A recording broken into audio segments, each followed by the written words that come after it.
Découvrez le Géant, le tout nouveau pari de LeTurf et Génibet.fr. Trouvez un cheval placé dans toutes les courses de la Réunion du Géant et c'est gagné. Avec le Géant, tous placés pour gagner.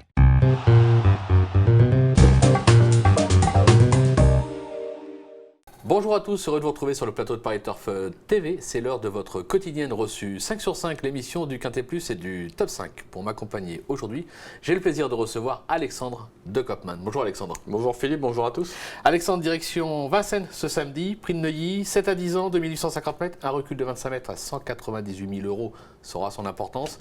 On retrouve Vincennes avec plaisir avec des belles courses. Ouais, il y a des super courses tout au long de la Réunion. On aurait préféré évidemment que le critérium des 5 ans soit quinté. Malheureusement, Bold Eagle fait peur à tout le monde. Donc on se rabat sur un plateau de concurrents qu'on connaît bien à ce niveau. Bon, on va voir justement votre sélection Alexandre. Alors le 14, Uno Dancer, le 18, Team Job, le 7, Valse d'Avignières, le 3, Vagabond d'Échal, le 13, Vinochka, le 12, Volaré de Loup, le 15, Tobruk de Père et on termine avec le 8, Vivaldi du Vivreau. Allez, on rebondit sur votre favori, le 14, Uno Dancer, cheval qui a des titres à Vincennes, disqualifié dernièrement, mais c'était pas vraiment de sa faute, on va le racheter en confiance. Ça s'est mal passé la dernière fois, il n'a pas été très chanceux et derrière franchement je l'ai trouvé vraiment extra le cheval, il a laissé d'énormes regrets. Ça marchait 13 quand même dans une course remportée par Orientors. Alors, je ne dis pas qu'il aurait battu Orientors ce jour-là, mais je pense qu'il l'aurait accompagné. C'est un cheval au niveau des gains, on peut dire qu'il est un peu barré aujourd'hui, mais à Vincennes il vaut 2 secondes de mieux, quoi. Cet hiver, il luttait avec Viking Blue, donc c'est vrai que la ligne est plutôt excellente. Il retrouve Franck Nivard qui le connaît par cœur. Je ne serais pas surpris de le voir s'imposer. Bon, on va voir ce qu'en pense son entraîneur. Je crois qu'il est confiant. C'est Thierry Duval d'Estaing. Carnot Lecomte a rencontré, on l'écoute. Le dancer au départ du quintet de samedi. Uno qui reste sur une faute au départ, il n'a pas été très heureux. Ouais, j'ai pas vu la course, mais apparemment il a voulu se rentrer, puis il a pas pu, il a tapé dans la roue de l'autre. Bon, c'est des choses qui arrivent. Le cheval a l'air bien. On l'a pas trop embêté depuis sa course là. La longue distance va lui plaire.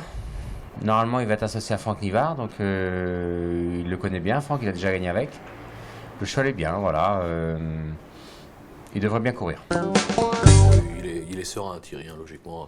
Dans les 3, c'est presque impossible. Thierry, il dit jamais que les chevaux sont des pénaltys. C'est clair. Celui-là fera le bon parcours, mais voilà, moi je pense qu'il va lutter activement vraiment pour les premières places. Allez, on va lui faire confiance. On passe au 18, Team Job. Team Job, on le connaît, c'est pas un cheval de tous les jours. Maintenant, il possède d'incontestables moyens, c'est clair. On l'a déjà vu, on a son avantage sur cette piste. C'était en mai dernier dans le prix Jean Gabin, une 3e place à la clé. Avec le chrono, on est obligé d'y croire. Oui, et puis ce jour-là, il marchait donc 13-6 sur le parcours qui nous intéresse. Il échouait de peu pour la 2e place. Et on voit devant lui, c'était un Brillet de Charme. Un Brillet de Charme, s'il court cette course-là, il aurait été le favori et certainement un peu au-dessus du lot. Du coup, il retrouve Pierre Vercruis, qui ne l'a pas drivé depuis cette sortie-là. Il sera déféré des postérieurs, ce qui ne lui est pas arrivé depuis le mois de janvier. D'ailleurs, son entourage avait émis au départ l'intention de déférer des 4 pieds. Après, ils ont changé, donc à mon avis, c'est vraiment la course visée, c'est l'objectif de ce cheval-là. Vous l'avez dit, c'est pas un coup sûr. S'il fait sa course, en tout cas, gare à lui. Ouais, c'est clair. On passe à un autre duel destin. Le 7, Valse d'Avignières, qui revient au mieux, comme l'atteste sa récente prestation, c'était à Pornichet. On s'en méfie. La course de Pornichet était très bonne, elle n'a pas été très chanceuse, je pense qu'elle aurait pu finir 1 ou 2 rangs plus près ce jour-là. Elle découvre un superbe engagement en tête, une jument qui était très fantasme par le passé, elle a l'air de vraiment s'amender, déférer des antérieurs, elle excelle. Non, je pense que pour les places, en tout cas, il va falloir compter avec elle. Eh ben, on va réécouter Thierry Duval d'Estaing, vous allez voir, il est peut-être un petit peu plus chaud qu'avec une Dancer, du moins dans les 5, on l'écoute.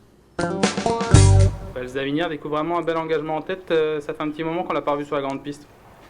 Ouais, c'est vrai, elle vient de bien courir à Pornichet, très bien même. Elle revient bien la jument, elle revient bien, elle n'a pas une grosse marge, mais elle est bien au boulot. Elle aussi, elle doit bien courir. C'est pas une grosse débouleuse, mais elle part quand même bien. Elle peut attendre, comme elle peut aller devant. Je dirais qu'elle doit être dans les 5 premiers également. Pas de marge, mais on sent de la confiance quand même. Oui, dans cette course-là, on ne peut pas dire qu'on est des chevaux déclassés. Mais voilà, on sent que la jument revient super bien. L'année prochaine, elle ira au Hara. Donc je pense que Thierry va essayer de la faire finir en beauté. Et elle a les moyens de bien faire. Elle a les moyens de bien faire. On va s'en méfier, c'est clair. On passe au 3. Vagabond d'Échal. Bon deuxième dernièrement, c'était sur l'hippodrome de Saint-Malo. C'est JMB, déféré des 4. On est obligé de s'en méfier. C'est un cheval comme beaucoup de quadropheniaux. Il a que de la tenue, il manque d'un brin de vitesse. Alors du coup, à Saint-Malo, c'est vrai que Jean-Michel pensait, je pense, gagner ce jour-là. Il était un peu déçu, son cheval manquait un peu de fraîcheur. Depuis, du coup, il a laissé un peu plus de laps de temps, il lui a redonné de la fraîcheur. C'est un cheval Vincennes, il a finalement peu couru, mais à mon avis, vu sa dureté, ça va lui plaire. Je ne serais pas surpris de le voir rapidement aux avant-postes, car il va, à mon avis, dérouler de loin et conserver une bonne place. Je ne le vois pas gagner, mais pour les places, on est obligé d'y croire. Ça peut être amusant, on est obligé d'y croire, c'est clair. Le 13, Vinochka, beaucoup de tenues. Disqualifié dernièrement de la première place, c'était à Cannes-sur-Mer. Ça fait Cannes, ça fait Enghien, ça fait Voléga, ça fait tous les parcours. Là aussi, même avec un rendement de distance, une petite place, pourquoi pas? Ouais, c'est une jument très dure. Avec Cannes, c'est vrai que peut-être un peu sévère quand même sa disqualification. Elle avait bien gagné ce jour-là. Je la préfère un peu piste plate qu'à Vincennes parce qu'elle a des allures un peu rasantes et du coup je trouve que dans la montée elle peine un peu. Maintenant elle est 13 à tous les voyages sur ce genre de parcours, donc si elle marche ça, pareil, elle est capable de tourner autour des autres, c'est toujours important dans cette catégorie. Si elle arrive à venir rapidement aux avant-postes, c'est une cliente sérieuse. Bon, on l'a compris, on s'en méfie de ce numéro 13, Vinochka. Merci Alexandre pour toutes ces informations. On va se quitter avec une petite pépite dans la 9e, je crois. Il faudra attendre la dernière course de ce samedi à Vincennes, le 906 Clara Sauton. Elle a réalisé d'excellents débuts en dernier lieu sur la piste de Vincennes. Elle s'est retrouvée un peu loin, elle est très bien finie. Cette fois, déférée des postérieurs pour la première fois, je pense que c'est le jour. C'est le jour J, c'est annoncé. Merci Alexandre, merci à vous de nous avoir suivis. Bon jeu à tous et à très vite sur le plateau. Au revoir. Au revoir.